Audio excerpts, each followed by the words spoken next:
प्रणाम पंडित जी। खुश रहिए।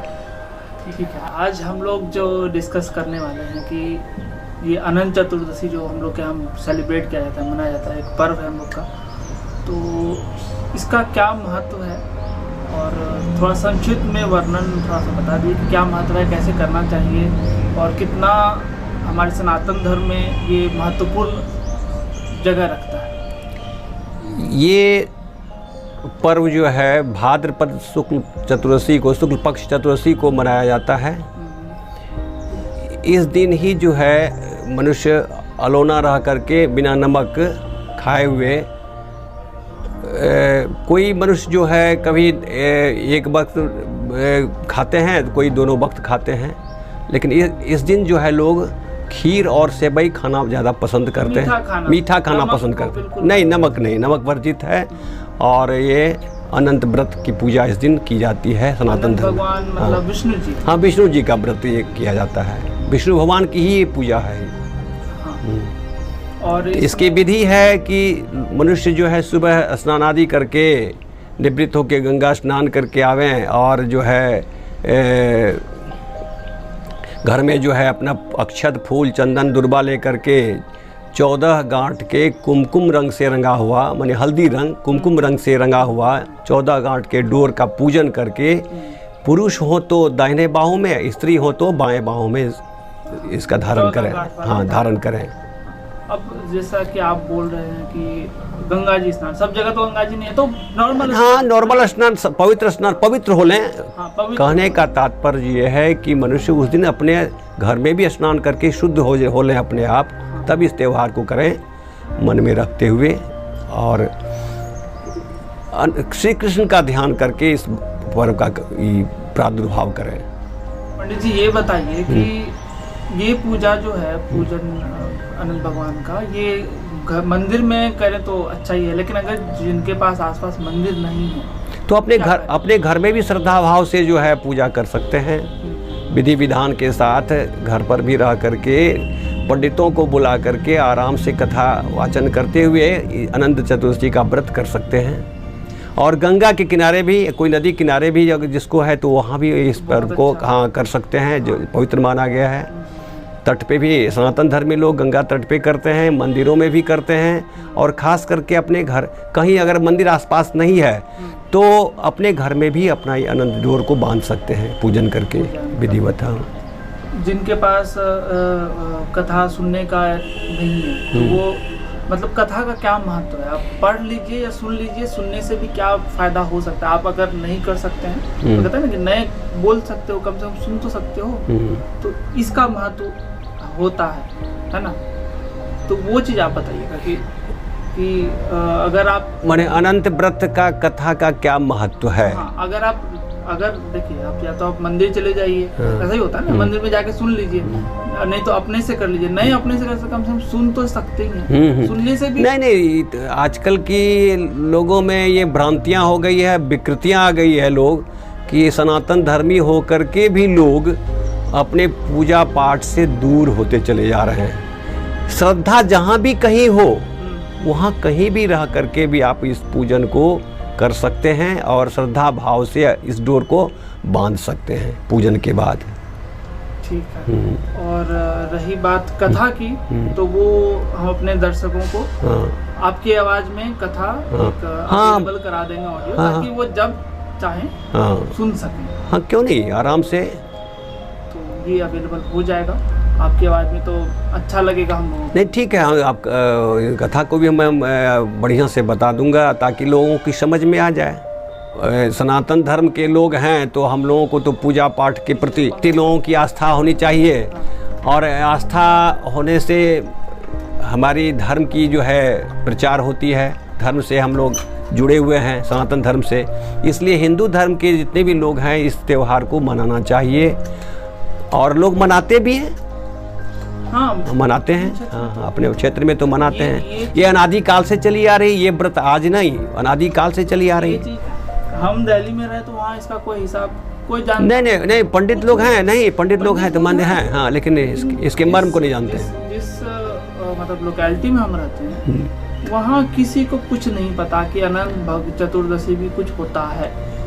तो क्षेत्र में अलग अलग जगह में कहीं कहीं अलग अलग जगह जो है इसका ज़्यादा महत्व है, बहुत लोग नहीं भी जानते हैं, इसलिए इसके महत्व को नहीं करते हैं, नहीं पूजा पाठ करते हैं। लेकिन हम लोग एक क्षेत्र में जो है ये इसकी प्रधानता बहुत वर्षों से चली आ रही है, प्राचीन काल से चली आ रही है। लोग इसको घंट बैठा करके लोग यहाँ पर इसकी पूजा करते हैं और पूजा जो है बड़ी विधिवत होती है, कथा होती है, हवन के पश्चात ही कथा संपन्न होती है। कथा संपन्न होने के बाद आरती विनती होती है और उसके बाद तब लोग जो है स्त्री हो तो बाएं बाहों में, पुरुष हो तो दाहिने बाहों में इसका डोर को बांधते हैं और 14 दिनों तक रखते हैं। कभी कभी जो वैष्णवी लोग हैं वो साल भर भी रख लेते हैं इसको। हाँ, साल भर भी रखते हैं। क्योंकि हम जिस लोकेलिटी में रहते हैं वहाँ पे अनंत चतुर्दशी का महत्व नहीं है, होता नहीं नहीं कहीं कुछ नहीं होता, नहीं होता है, मंदिर में भी नहीं होता है। लेकिन आप अगर कहीं भी रहते हैं, जैसे हम दिल्ली में भी रहते हैं, तो मम्मी भेज देती है ये तुम्हारा है, तुम्हारे नाम से हम पूजा कर रहे थे, पहन लो। ऐसा नहीं है तो कि जैसा कि मम्मी कहती है और यही आपसे हम पूछना चाहते हैं कि मेरा घर यहाँ है, मम्मी हमको वहाँ पे भेज रही है तो हम कभी भी बांध सकते हैं। हाँ, काहे नहीं, हाँ काहे था ये है। हाँ।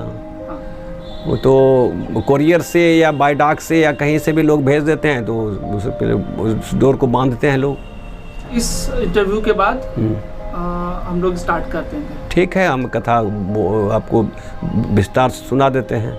हाँ। यह है भाद्रपद शुक्ल चतुर्दशी को अनंत चतुर्दशी व्रत कहते हैं।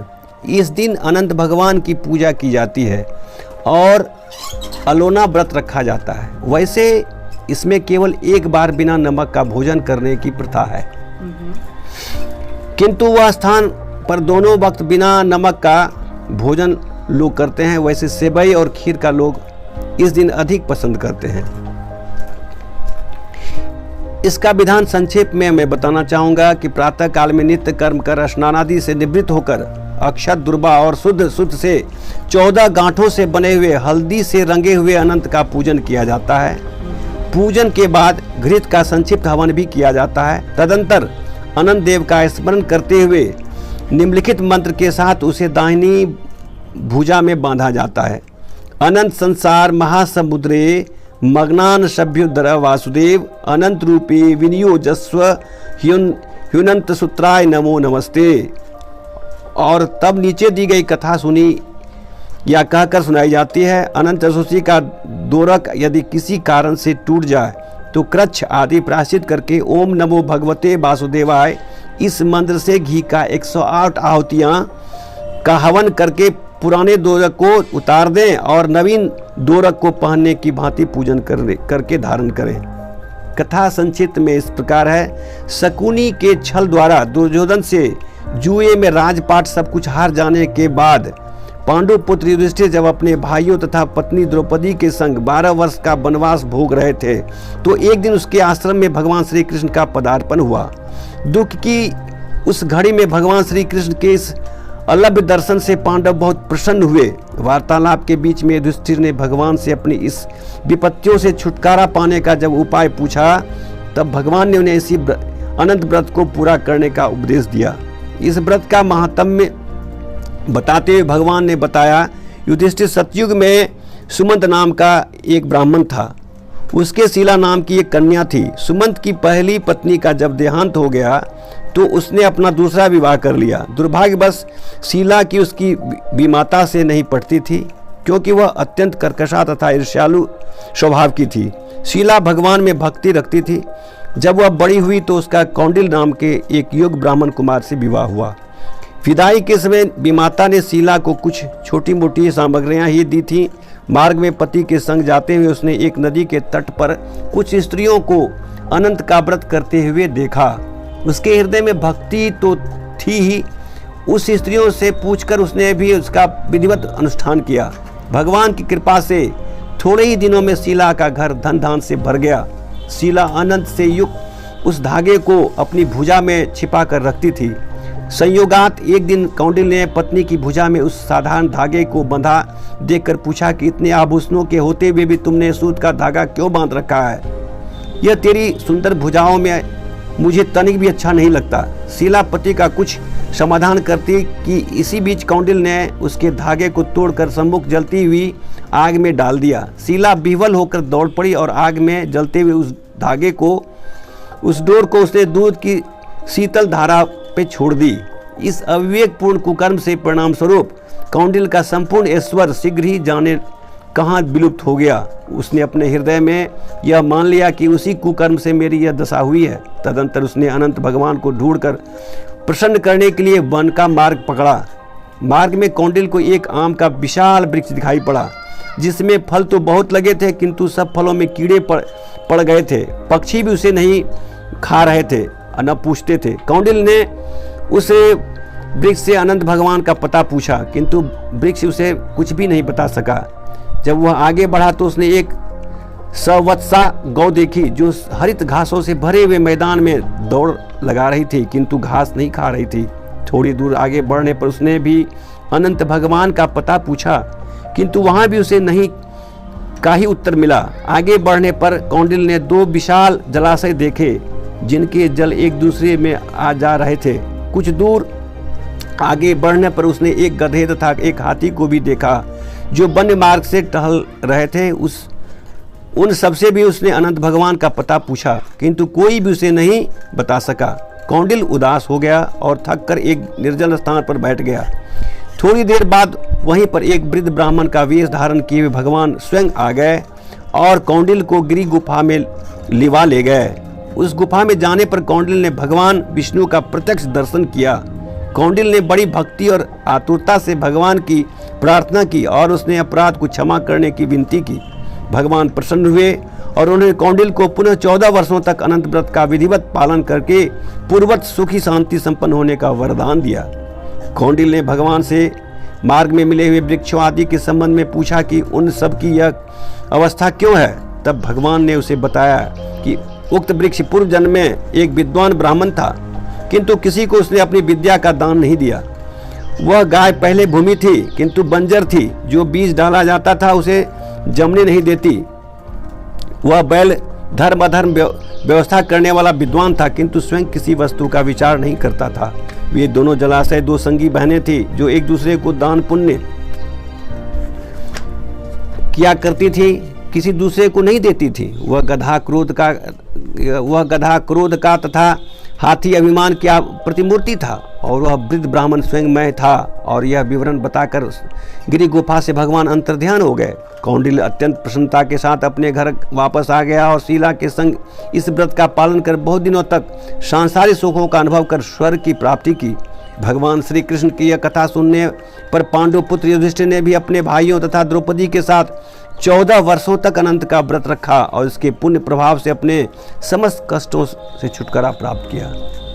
यही संक्षिप्त कथा इनकी है, और इस कथा से मनुष्य को बहुत ही ज्ञान प्राप्त होता है और करना ही चाहिए अनंत चतुर्दशी व्रत सनातन धर्म के लोगों को। मेरी विचारधारा यही है कि इस धरा पर मनुष्य धीरे धीरे भगवान से विमुख होते चले जा रहे हैं, कटते चले जाते हैं। भगवान को उतना तो नहीं तो भगवान से विमुख नहीं होना है, भगवान से प्रेम करना है। ये संसारिक जो है क्षणभंगुर है, अस्थाई प्रेम भगवान से लगाना चाहिए हमारे ख्याल से, और हम सनातन धर्मियों को ये पालन करना चाहिए। इस साल 1 सितंबर, हाँ 1 सितंबर को ये त्यौहार मनाई जाएगी। जी बहुत बहुत धन्यवाद।